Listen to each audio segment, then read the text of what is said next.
എല്ലാവർക്കും നമസ്കാരം. Like live ആരംഭിക്കുകയാണ്. പൂമുഖത്തിലേക്ക് എല്ലാ പ്രേക്ഷകർക്കും സ്വാഗതം.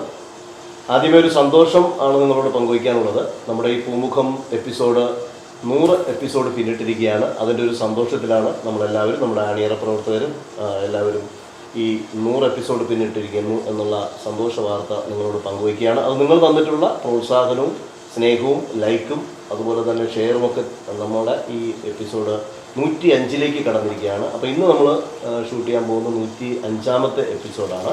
അപ്പോൾ അതിനു മുമ്പ് നമ്മൾ നിങ്ങൾക്ക് സന്തോഷമുള്ള ഈ വാർത്ത പറഞ്ഞോടൊപ്പം തന്നെ നമ്മുടെ ഈ പൂമുഖത്തിലെ പ്രധാന അതിഥി, നമ്മുടെ ഈ പൂമുഖം പരിപാടിയുടെ വിജയത്തിലേക്ക് നയിച്ച നമ്മുടെ വാസ്തു ആചാര്യനും വാസ്തു ശാസ്ത്ര വിജ്ഞാനപീഠം പ്രസിഡന്റും തിരുവിതാംകൂർ ദേവസ്വം ബോർഡ് സ്ഥപതിയുമായിട്ടുള്ള മുരളീധരൻ നായർ അവരുടെ നമ്മൾ ഈ എപ്പിസോഡിൽ ഒരു ആദരവ് നൽകുകയാണ്. അപ്പോൾ ആദ്യം ആ ചടങ്ങാണ് നമ്മൾ ചെയ്യാൻ പോകുന്നത്. സാറേ നമസ്കാരം. അപ്പോൾ സന്തോഷമുള്ള ഒരു കാര്യമാണ്. അപ്പോൾ നമ്മൾ 100 എപ്പിസോഡ് പിന്നിട്ട് 105 എപ്പിസോഡിലേക്ക് പോയി. സാർ, ഇന്ന് നമുക്ക് ആദ്യമായിട്ട് ചോദിക്കാനുള്ളതെന്ന് പറഞ്ഞാൽ, നമുക്കിപ്പോൾ കർക്കിടകം മാസമാണ്. ഇപ്പോൾ പഞ്ഞമാസം എന്നൊക്കെ നമുക്ക് വിശേഷിപ്പിക്കാവുന്ന, രാമായണ മാസം എന്നൊക്കെ പറയാവുന്ന കർക്കിടക മാസമാണ്.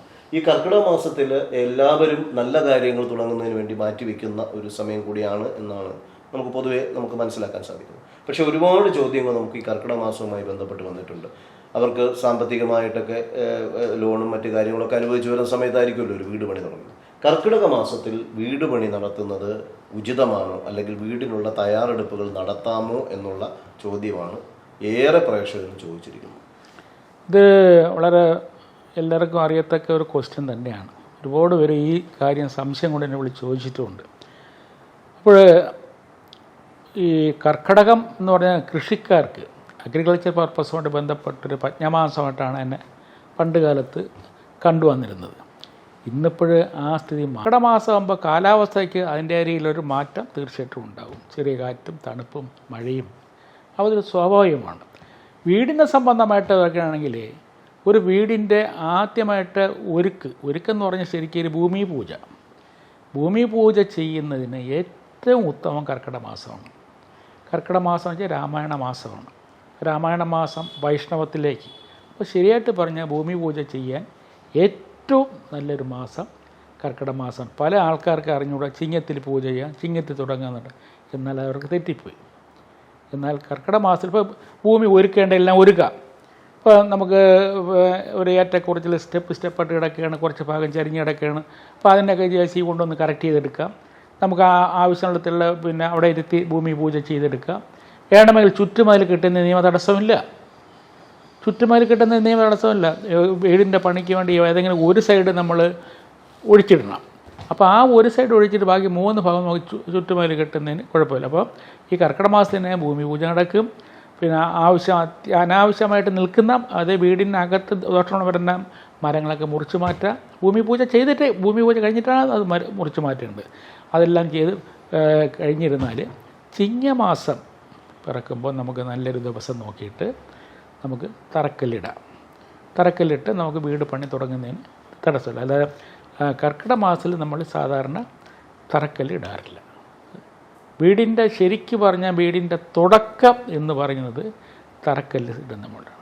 സ്ഥിരവാസ്തു, ചരവാസ്തു, നിത്യവാസ്തു എന്ന സങ്കല്പത്തിൽ സ്ഥിരവാസ്തു എന്നുള്ള രീതിയിൽ തെക്ക് പടിഞ്ഞാറ് ഭാഗത്തേക്ക് തറക്കല്ലിടുക, അതാണ് സത്യം. അത് കഴിഞ്ഞിട്ട് നമുക്ക് പണികളെല്ലാം തുടങ്ങാം. ചില ആൾക്കാർ അങ്ങനെയല്ല, ഒരു ഫ്രണ്ട് സൈഡ് വിടുന്ന ഒരു കണക്കുകളുണ്ടല്ലോ, കോർപ്പറേഷൻ്റെ ഏതെങ്കിലും പഞ്ചായത്തിൻ്റെ ഏതെങ്കിലും ഒരു കണക്കുണ്ടാവുമല്ലോ. അപ്പോൾ ആ സൈഡ് വിട്ടിട്ട് ആ തെക്ക് പടിഞ്ഞാറ് ഭാഗത്തേക്ക് ഒരു കുഴി മാത്രം എടുത്തിട്ട് അവിടെ തറക്കല്ലിടുമ്പോൾ പല ആൾക്കാരും ഓരോ ദേശത്തിൻ്റെ കണക്കനുസരിച്ച് ഓരോന്നും ഓരോ രീതിയിലാണ് ചെയ്യുന്നത്.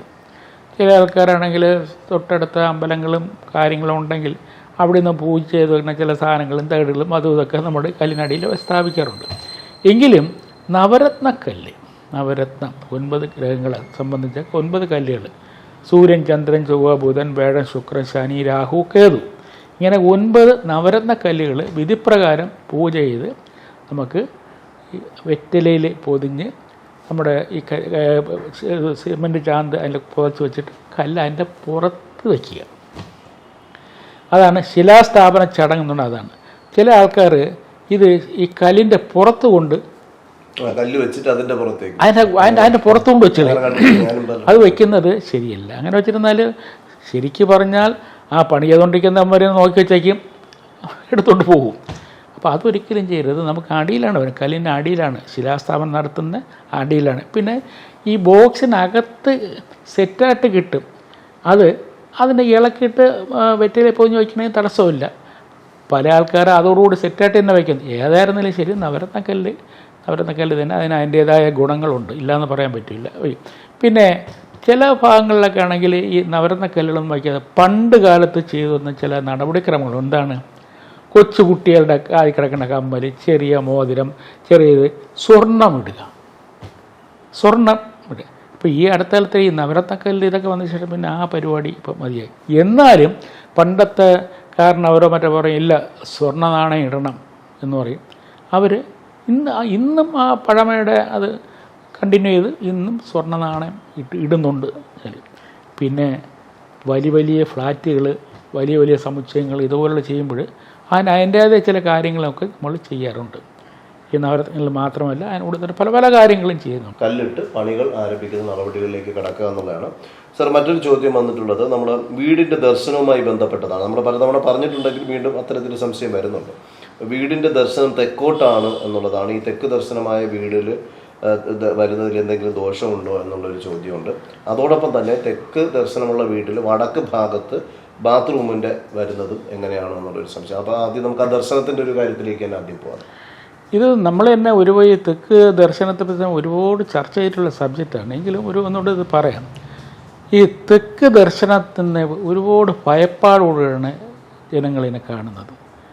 അത് ചില സ്ഥലത്ത് തെക്ക് കറക്റ്റായിട്ട് എലിവേഷൻ നല്ല റോഡുണ്ടാവും.